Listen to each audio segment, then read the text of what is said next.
Support for Audacious with Chion Wolf provided by a generous contribution from Suzanne Hopgood in memory of Frank Lord. All right, everybody, here we go. It is time for the Audacious Show and Tell Birthday Bash. I'm Chion Wolf, and recently about 90 of the most curious, passionate, and wonderfully weird public radio fans gathered together at Dead Language Beer Project in Hartford. Many people brought along a special object, something personal, something strange, something meaningful, and they got up in a room full of strangers to share the story behind it. Today you'll hear about Pez dispensers, a one-of-a-kind beer mug, a conductor's baton that never gets used, a precious greeting card, and one very special walnut. But I'm going to kick this thing off with a story about how Audacious came to be and a very special object that came into my life because of it. Growing up, I listened to public radio. And I also really enjoyed the fact that whenever I asked questions, like I heard on public radio, my mom lit up like a firework. Every time I asked a question like, "Mom, what does this word mean?" she'd say, "Oh, well, it comes from the Latin." So I equated question asking with pleasing my mother.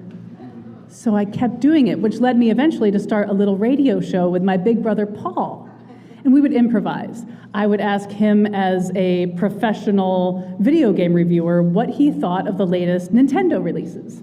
And he would ask me what I thought as a World Cup winning soccer goalie, what my advice for the future generations of goalkeepers was. When a soccer ball goes by you, of course, goes into the goal, don't feel bad, because if it went past all the other players in your team, if they're too tough for them, then it just sometimes could be too tough for you.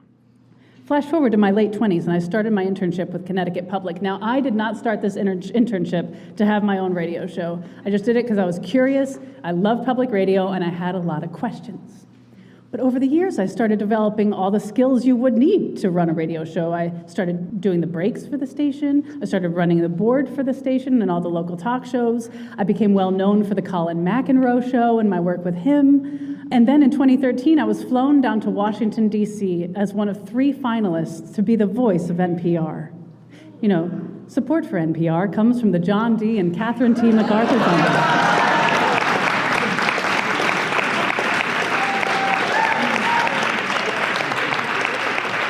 This is NPR. Spoiler, I did not get the job. I know. But I noticed over those years as I was learning all these skills and getting better and better that I was feeling restless because I had ideas of my own for a show. And I was asking everybody else's questions and saying everybody else's words, but I had my own, and I wasn't getting any traction with these ideas for shows. And one of those ideas was to talk with people who are everyday people about their extraordinary personal experiences. And since I couldn't get any traction on them, I just started interviewing people on my own. At the time, 2 friends of mine happened to be having double mastectomies due to cancer. One was opting for reconstruction, and the other opted out. And each of them allowed me to interview them in their living rooms the night before their surgeries, shortly after their surgeries, and then a year later to hear their reflections on the choice they made. And I remember sitting with them in their living rooms thinking, oh my gosh, this is so cool that I get to ask these intimate questions of my friends. And I also recognized that just the act of listening was a way that I could show them love. And those interviews just sat there for a long time until Mark Contreras became president and CEO of Connecticut Public. He invited me into his office and we chatted for hours. He asked me about my dreams and my frustrations and my ideas. And I remember he said, don't listen to what I say because talk is cheap. Just watch what I do. And it didn't take long until Audacious released its first episode on June 6th, 2020. So thank you, Mark. That first year was really hard because you don't get a staff.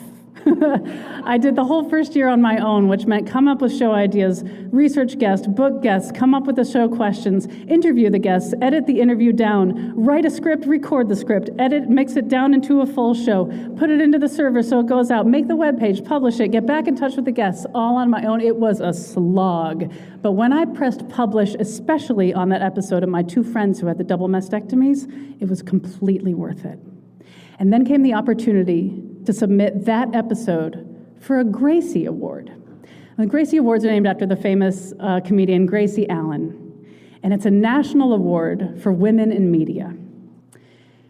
And I remember when I went to submit it, I thought, what am I doing? I don't know what I'm doing. And I'm figuring this out as I go, and this was recorded before I even had a show, and it wasn't even in a soundproof booth. It was in their living room, so it doesn't even sound that great, and I don't really know what I'm doing. And by the way, winners of Gracie Awards have been Michelle Obama, Ava DuVernay, Taylor Swift, Oprah.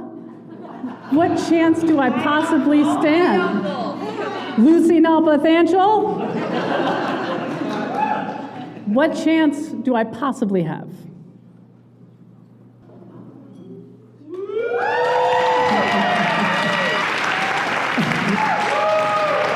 This is our first Gracie Award. Jessica Severin DeMartinez joined the team. We won our second Gracie Award for the show she produced called I Regret Becoming a Parent. By the way, that's the most listened to episode of Audacious's history. Do you want to know the second most listened to episode in our history? The rerun of I Regret Becoming a Parent. Oh, not you, Mom. And then Khalil Rahman joined our team, and we won a third Gracie for Best Host, which was so cool. And then we just found out we won a fourth Gracie for our conversation with Pigeon Pagonis, who's an intersex activist who successfully got the hospital where they were born to change their rules about unnecessary surgeries on intersex children. But I have to say that when I look at this particular Gracie Award, I am filled with a certain type of magic.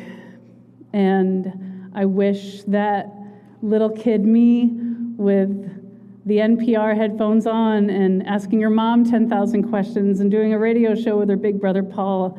And I wish she could see you in this room, my friends and family, my fellow public radio fans, my colleagues who feel more like family.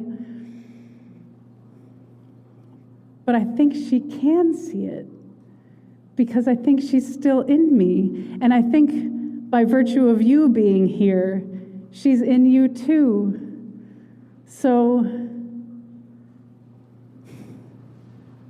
in honor of all of us who keep asking questions, and for all of us whose hearts harbor a kind of love that listens, thank you.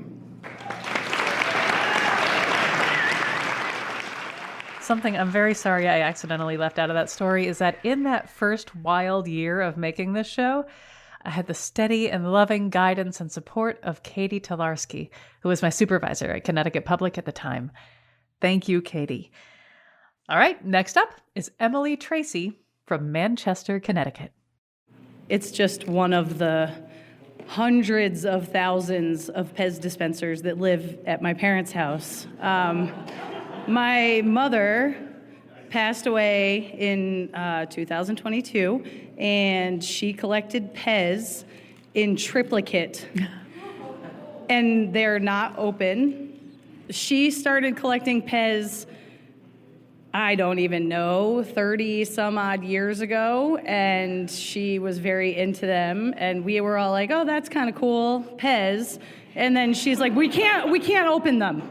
You can't open them. They'll be worth some money if you don't open them. And then it's myself and I have two younger brothers, and so she's like, I'm collecting one for each of you. So every time we went to any store, if there was a new set of Pez, a new type, a new character set, we couldn't just buy one, we had to buy 3. So it was like, Mom, you gotta, like, there's a whole set of whatever, like the presidents, you gotta go buy them yourself. Like, I saw them, but you can't. So anyway, my mom collected Pez. We did a whole Pez inventory. My husband, Kevin, and I did a Pez inventory in like 2006, maybe. There was a program called Tropez that was like a Pez inventory system. And I think we tapped out at like, I don't know, maybe 50,000 entries at that point, and like something crazy. And there are about 30 bins full of Pez at my parents' house. My mom always said she collected them in triplicates so that when she died, each kid would get a full set of what she collected. My brothers told her about 20 years ago that they wanted nothing to do with this and that she could just drop down to 1 and Emily could deal with it all if we really wanted to. And it was like in my parents' will at some point that if my dad went first, obviously my mom would have to disperse the ones that there are no duplicates or triplicates of, because there are some collectible no-foot Pez that she also had, and there's only one of those, so which kid would get the special one? We weren't sure. So he always said he wanted to go first, so he didn't have to deal with any of that. But he's still here, and he's got a lot of Pez to deal with. And so I do have this one Pez, but I do also have, can I show it? I wish you would. I have, when my mom got sick, she was diagnosed with terminal cancer, and it was pancreatic. But I got her head on a Pez dispenser. And then I had it tattooed.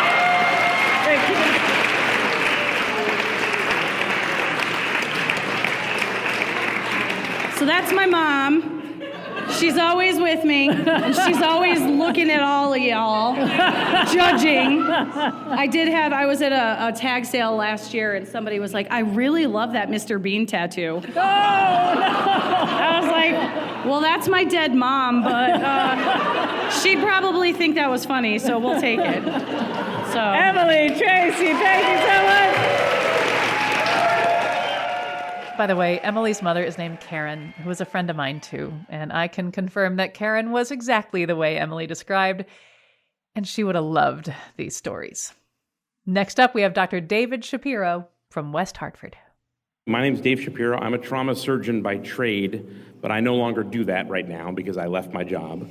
I'm actually doing some consulting, teaching, and other things for advocacy right now, which is much more satisfying. And that's kind of something that I brought. Okay, so going back to my childhood, okay, I'm a trauma surgeon. I always wanted to be something different. I wanted to be an astronaut.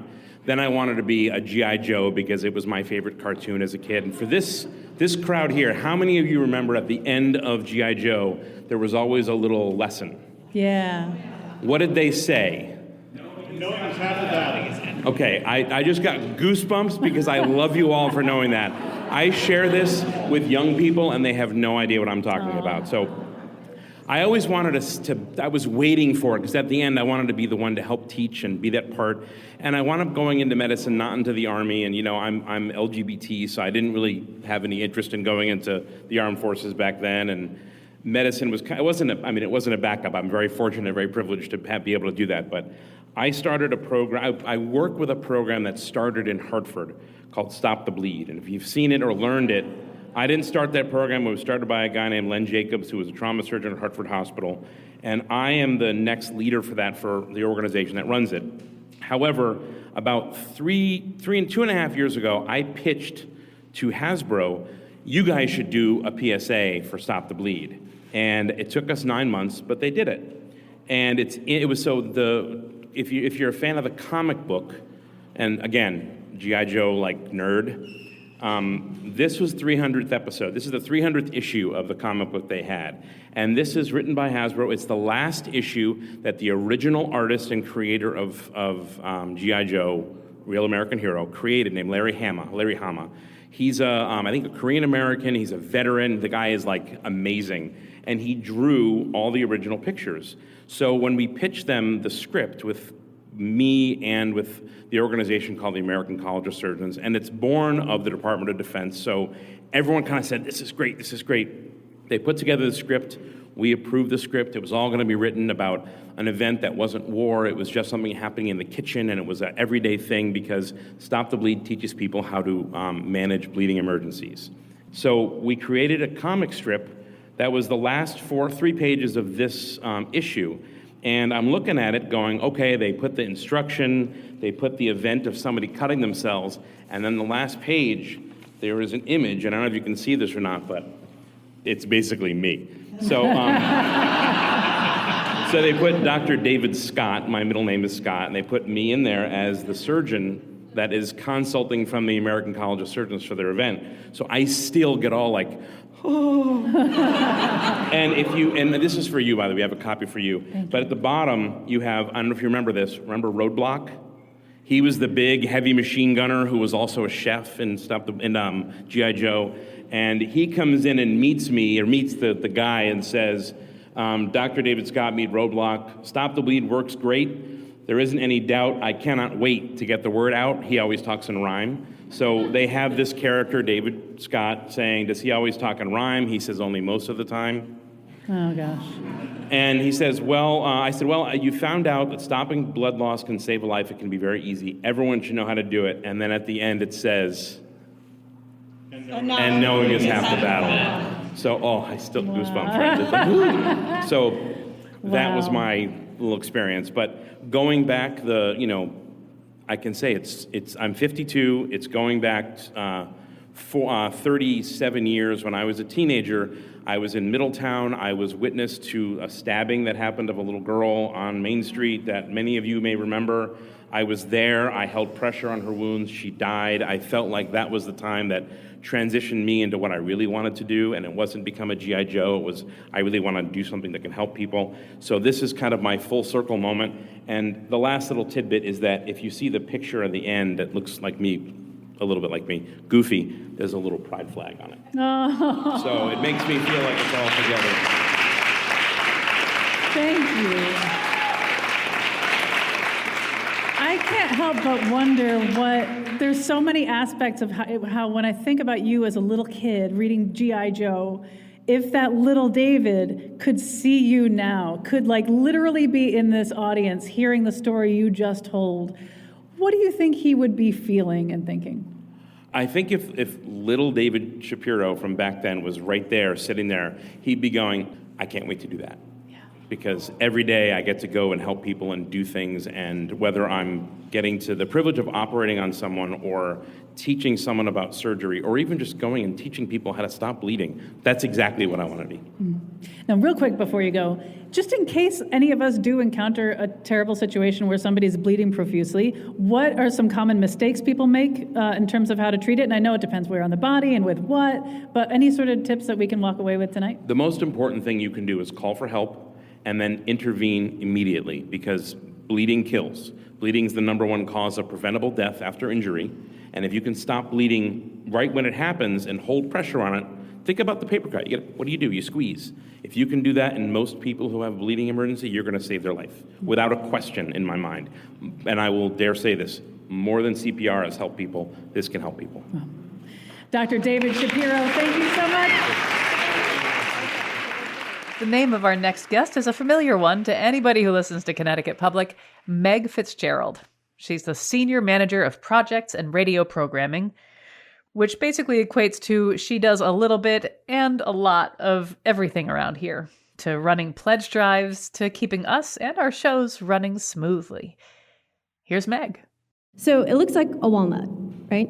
But it's got these little levers. So Chion, open up the walnut.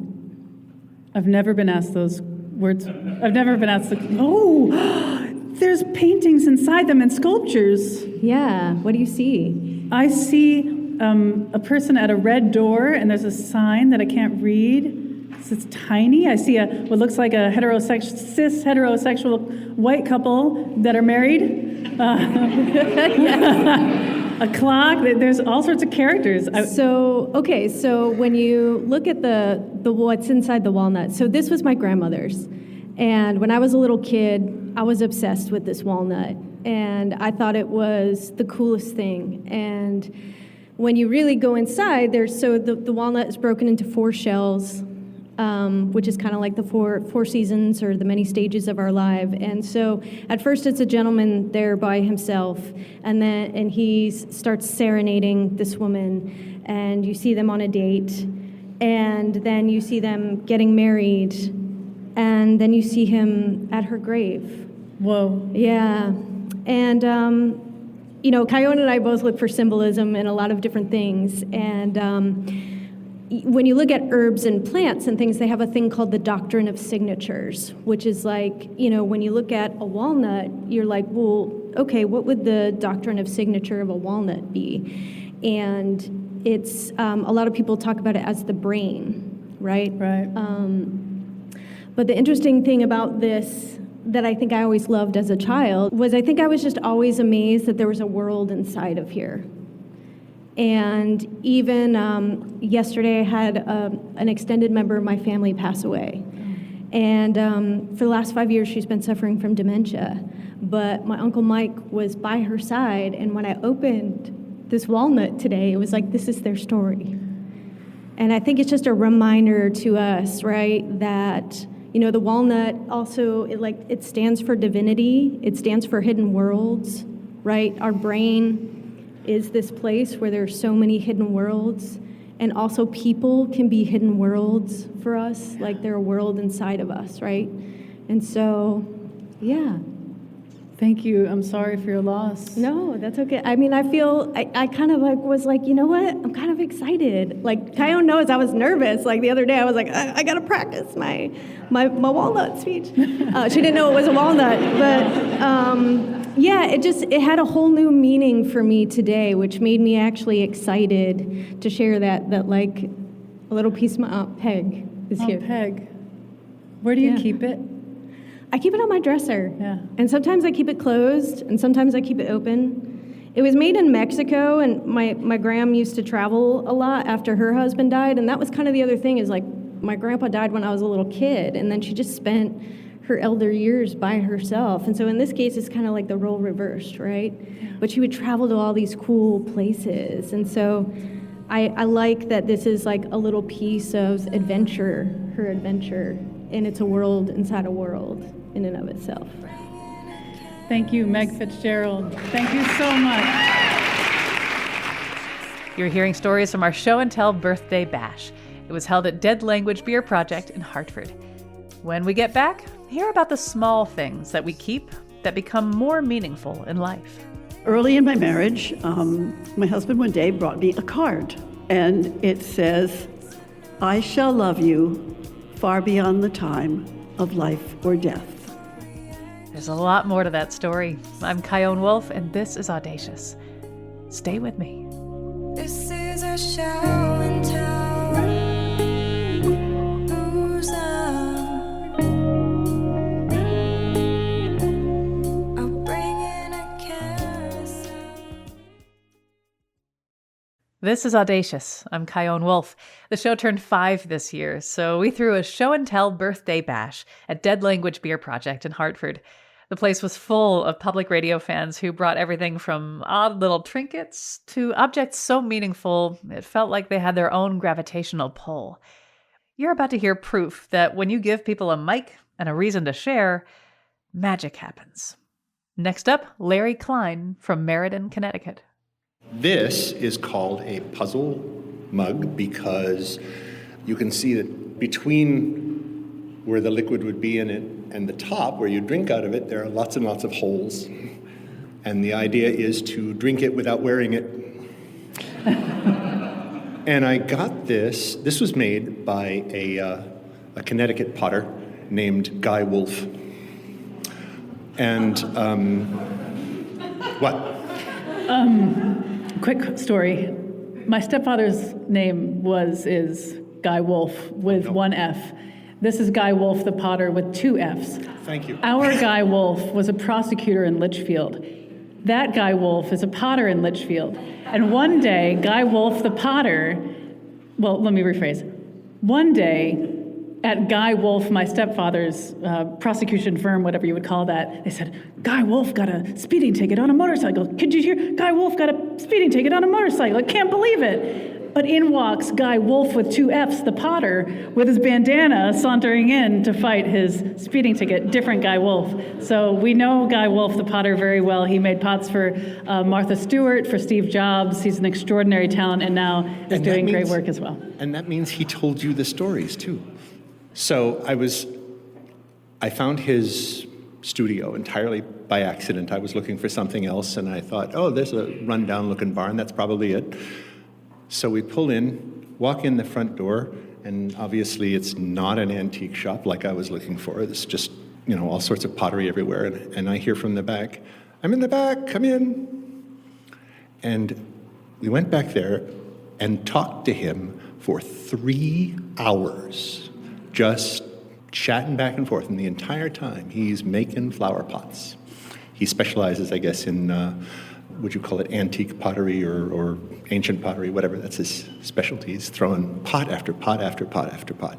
But absolutely fascinating conversation. I said, the only piece of ancient pottery that I'm familiar with is a puzzle mug. I have a friend who has something like this. And immediately he spouts off this bit of what sounds like poetry. And I can see that the same pot that he's been making for 3 freaking hours now, he's not making that, he's making something else. And I said, what are you making? He said, well, I'm making a puzzle mug, of course. He said, for the joinery test for my apprenticeship as a potter, the test was make a puzzle mug. So he made the puzzle mug. Obviously, it had to be fired and everything else, so I went back and got it. But it says on it what that bit of poetry or verse or whatever it was that he recited just the moment I mentioned puzzle mug. It says, and he put it on the side of the mug here, from Mother Earth I claim my birth. I'm made a joke by man, but now I'm here filled with good cheer. Come drink it if you can. Anybody want to try the test? Wow. Larry Klein, thank you so much. Thank you. Now, I had no idea ahead of time what people would bring, and participants' names were pulled out of a vase at random, which is why it brought me such immense joy to have picked out the name Pamela Morrison Wolf. She's my mom. Last week, I was listening to Audacious. Oh, wow. and I was, I got this great idea because they were talking about rituals. Now, my first reaction was, no, I don't have any rituals. But the more I listened to some of the really wonderful stories that the folks were telling, I realized, oh, I do have a ritual. I have one ritual, I know I do. And thank you, Audacious, because it's one I've had for a long time, but I don't think I ever recognized it for what it was until after that show. Some history to it. Early in my marriage, my husband one day brought me a card. And your husband's name is? Guy Wolf. When I go to finish, I'll finish the extension of the Guy Wolf story. So he got me the card, and it says, I shall love you far beyond the time of life or death. And he signed it, all my love, Guy. Now, something like that, you just have to have framed, right? Yeah. Thank you very much. So it's been framed in my bedroom for more than 30 years now. Guy died 4 years ago, and what I do every morning is I get up, and before I go downstairs to take on my life, I walk over to stand in front of the picture, and I say, Guy, I shall love you far beyond the time of life or death. And I smile, and I know he's laughing at me. And what a beautiful way to start the day, huh? Thank you, Mom. Pamela Morrison Wolf. Woo! Thank you so much, Mom. Oh, and one brief statement about the Guy Wolf with 2 Fs. After the bit in the courthouse where everybody was talking about, oh, Guy got a speeding ticket on a motorcycle, he said, I have to meet him.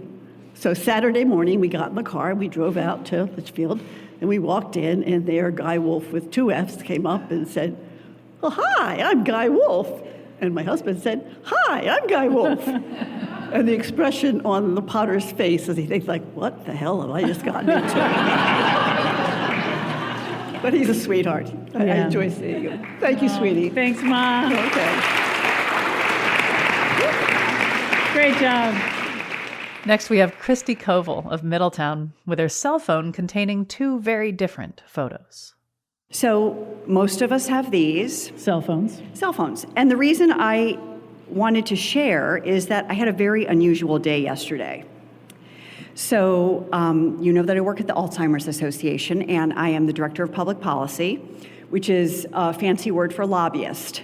And we all know that working in this political climate, let's just say it's challenging right now. Weird. It's real weird right now. It is. But, you know, I really believe in the mission of what we do. And this year in the General Assembly here in Connecticut, we were working really, really hard on this bill, which would be insurance coverage for biomarkers, which is like blood tests, saliva for folks who are getting diagnosed either with cancer or ALS or Alzheimer's to be eligible for specified treatment, along with a lot of other things, you know, tuition waivers for older adults in nursing homes, background checks for employees for nursing, you know, potential employees of nursing homes.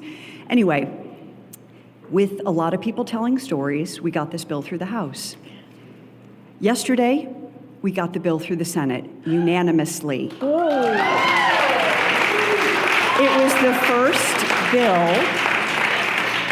It was the first House bill, so all of them were green. Every single senator voted yes. First House bill that got called into the Senate. And I was so happy, and I was on this high, and I drove home, and someone ran a red light. Someone hit me. So that's my car, which is currently sitting somewhere in a towing yard. And I realized that I had the best day of my career, and I also had one of like the lowest lows. So I wanted to share the story because I was like, the cell phone that we all have tells the story of all of the highs and lows. And in this phone on one day, I had this tremendous high because I did something really great for a lot of people. And a picture of it. And then a picture of pretty much hell. But it all just sort of goes to show that we all are carrying it all around. And I have pictures here. The picture you took of me when I came on Where We Live after my husband died and I was a guest. A picture of my husband, many pictures. Pictures of family, pictures of friends, pictures of trips, pictures of food, and it's just the story. And I wanted to share what I had for yesterday's story as an example of what we're all traveling with. Christy, thank you so much, and congratulations. Yeah, thank you. We had such an incredible turnout that we couldn't fit everybody into the live show. But thankfully, our unstoppable social media maverick, Janae Spinato, was on the scene. She tracked down Dave Morad from Windsor. He caught everybody's eye when he wheeled in a newspaper stand. You know, from back in the day, that big metal box that you'd see on the streets and you'd put coins in and get your copy of the paper? This is the New Times machine, and about 30 plus years ago at the University of New Haven, this was a machine in the student center to distribute newspapers. The New Times was a competitor to the New Haven Advocate of that time. They were really ahead of the curve. They had things like Ask Isadora and News of the Weird and all the great stuff, and they actually stole a lot of the reporters from the Advocate. And then they went bankrupt. 6 months, they went all full color, and it just didn't work out. And then this machine was just sitting in the student center doing nothing except people were putting trash in it. And I was very sad. So we set out to do a rescue mission. There's actually a sticker over here. It's not a sticker, it's a magnet. It says rescue. Here it is. Rescue. It's still a rescue project, and it's still with me after all these years. That it's just one of these novelty items that I can't seem to get rid of, and I love so much. And I put all sorts of goodies in there, some old. Today there's old zines from back in the day in the 90s when zines were a thing. We got Hit Magazine, we got the Hartford Planet, which was just down the street from this brewery over here in the old Spaghetti Warehouse building, and a few others, Opine and such like that. So there's some things to pick up from back in the 90s as well. So this thing is still part of the family. After the break, more one-of-a-kind stories from Show and Tell. If you heard the promos, Chion says bring something that's meaningful, funny, or weird. And I was like, oh, I have something that is all of those things. These pins were inside my body. The surgeon called them a biohazard, and I asked him if he was calling me toxic. I'm Chion Wolf. This is Audacious. Stay tuned. It's show and tell. Give 'em your stories, break your shell. When the fire is felt. This is Audacious. I'm Chion Wolf, and we're wrapping up this live recording of our Show and Tell birthday bash with 3 stories, all about items specifically engineered to be on, in, or held by hands. Let's get started with another name you hear all the time on this show, Robin Doyon-Aiken. She's the Deputy Director of Audio Storytelling and Talk Shows here at Connecticut Public, which means that one of the many jobs she has is helping to make this show shine. Here she is. This is the cast of my dead mother's hand. Her name was Rita. She was the funniest person I ever knew. And she died in January. So before she died, though, maybe a little tiny background is that she lived in Indiana about 1 minute, maybe 2 minutes with traffic, down the street from my brother Ron, who was her primary caretaker. She'd had emphysema, COPD. She was would get around with some oxygen in her nose, and but still, funny person. And I spent pretty much every night for about 3 hours on Facebook with her. And at one point, a few weeks before she died of pneumonia, she broke her hand. She hit it on the table, and she was fragile, so her hand broke. So that's how we had to convince her to go to the doctor. She really didn't want to, but we could tell the thing she didn't like about this, among many things. This is we tried to make the cast fun. She really hated it, but it was this pretty pink color, and we called it like Pinky. We tried to make her get through this time with this terrible cast. She would bump into things with it, knock things over. It made noise. It kept her up. She would wake herself up because she hit the cast on a table or something. So there's this cast, and what she really didn't like about it was that her fingers got so tight in here that she couldn't get a cigarette, in between here. So, she just hated the cast. And I would see the cast on Facebook. It was the thing that we would talk about and joke about, because what kind of trouble did you have with the cast today, Mom? And she would just swear at this thing. And also, she was very creative, so I would see her on Facebook put all kinds of things in the cast to try to scratch an itch. Like, there were nail files and rulers. So many rulers went into this cast to try to scratch the itch. And so when she died, after I went back to my brother's house and we had some time alone, and it was private and wonderful, and he said, "Well, I have something for you." And he gives me the box. And I open it up, and it's my inheritance here. and we died laughing because Rita really hated the cast.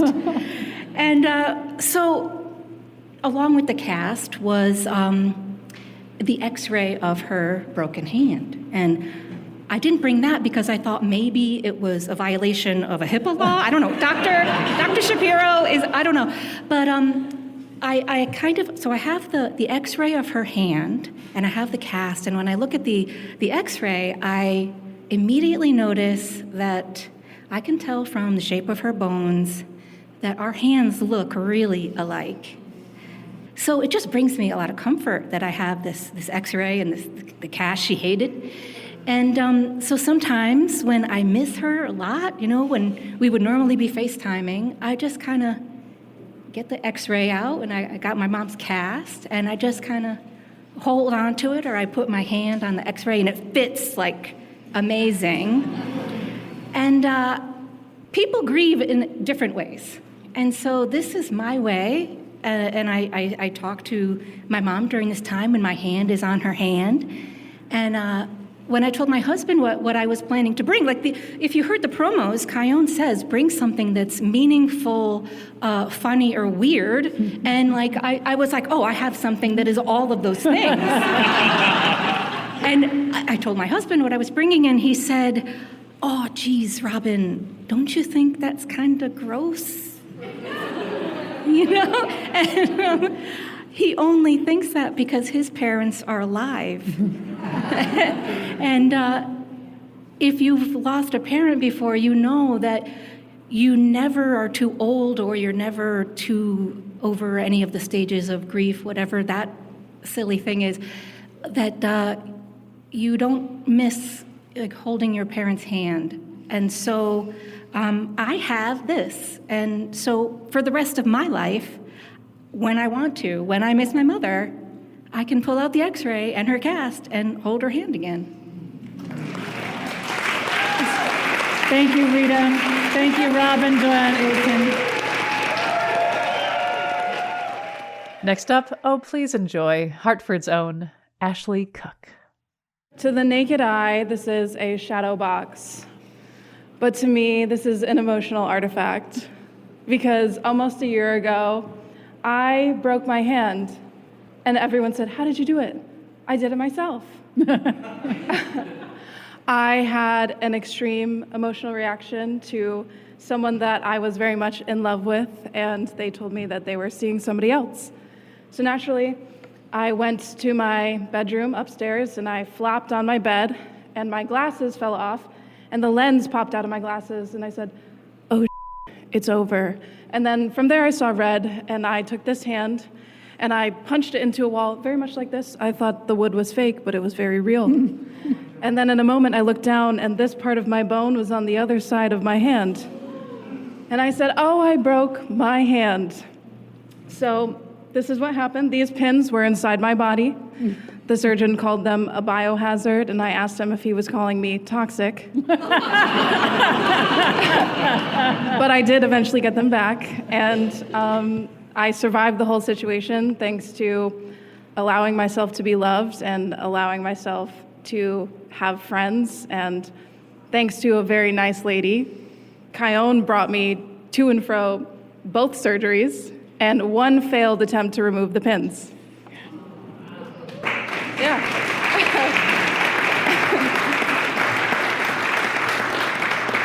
And I love that you have all of this framed in a shadow box. I'm wondering, you said it's almost a year. Do you have any plans to celebrate the 1-year anniversary of this? When I got my cast off, which shout out to Hand Stuff,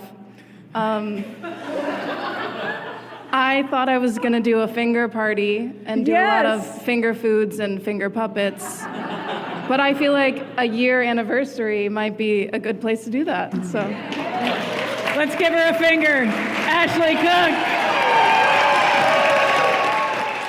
The one to wrap today's show up is Michelle Horsley. Now, if that name sounds familiar, it's because I bring her up all the time on Audacious. She is a dear friend and a powerful force in the creative and music scene here in Hartford. And she was the perfect person to happen to be picked as the finale of our show. The object I brought today is remarkable because of its unimportance in my life.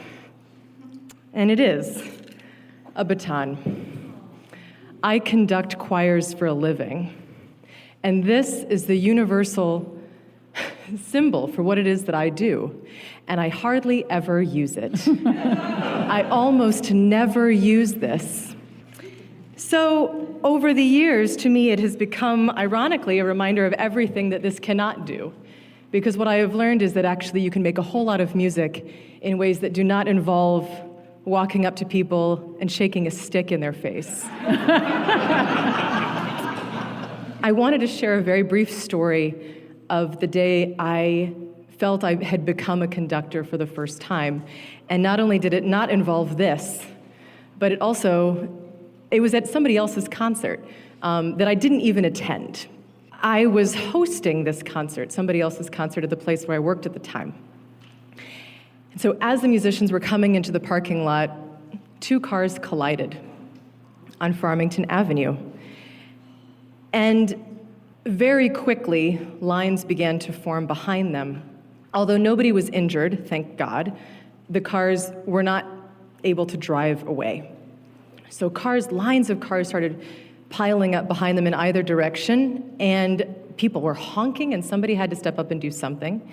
And without even thinking, I walked into the middle of Farmington Avenue, and I started conducting. Conducting traffic. We called Hartford police, but it wouldn't be for another hour and a half until they would show up. It was raining, there were lots of cars, it was Farmington Avenue.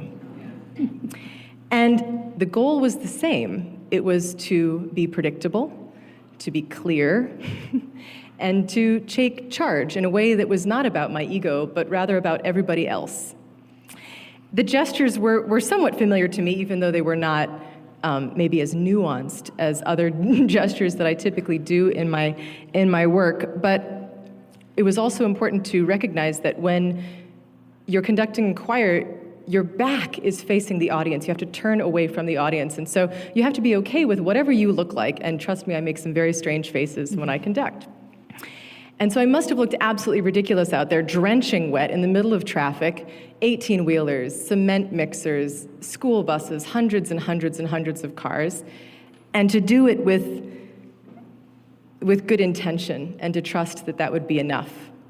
Just as each of us are sharing tonight and trusting that we will be listened to as much as we are listening to others, I think these are similar things, and I think it's a privilege here to speak tonight, and I think it's equally a privilege to listen. And I think Chion, more than anyone else in my life, has taught me this, that when you show up as your full self with love and kindness, and you don't need any tool to do that, and by doing this, by showing up in the fullness of ourselves, we are not only giving other people permission to do that as well, but we are giving them an invitation to do that as well. And I think that, Chion, is perhaps what it means to live audaciously. So, Michelle Horsley. If listening to this episode has you thinking about an object you'd like to share, well, you're going to have your chance. Audacious Show and Tell is a series we're bringing all over the state, including to beautiful Eastern Connecticut this fall. Stay tuned for details and bookmark ctpublic.org/events. Also, if you know a really cool venue in Litchfield County that you think would make a good spot for show and tell, we'd love to hear about it. Audacious is always lovingly produced by Jessica Severin DeMartinez, Meg Fitzgerald, and Robin Doyon-Aitken at Connecticut Public Radio in Hartford. And I'm about to say a super long list of names because it takes a village to put on a show like this. Thank you to the sponsors who backed this show: Freed Marcroft Family Law and Suzanne Hopgood in honor of her late husband, Frank Lord. Chris and Kyle DeGassero of Dead Language Beer Project in Hartford were so generous with their space. And Tracy Halke at Nothing Bundt Cakes in West Hartford provided delicious treats. Thank you to Lucy Nalpathanchel and Jessica Ganella, Lauren Komrosky, Susan Bell, Sabrina Herrera, Megan Boone, Bradley O'Connor, Bill Sensio, Sophia McGillis, Holly Winters, Jane Marino, and Brendan Foley. Thanks also to our social and visuals team, Janae Spinato, Ayana Brown, Mark Mirko, Alexandra Tio, Francesca Fontanez, Ryan Karen King, and Tyler Russell. And thanks to the people who steer the Connecticut Public ship, Vanessa De La Torre and Mark Contreras. We'll have a link to our first show and tell episode that we did in Stamford in 2024. And to celebrate our milestone, we also put out an episode catching up with a few of our most memorable guests from the past 5 years. And as if that wasn't enough, we pulled together a playlist of 10 episodes that really exemplify the spirit of this show. You can find them all, including photos from Show and Tell by Ayana Brown at ctpublic.org/audacious. Leave us a review on Apple Podcasts and rate us with all of your stars on your favorite podcast app. That would be a really sweet birthday present. Stay in touch with me on the socials at Chion Wolf, and you can always send an email to audacious@ctpublic.org. Peace.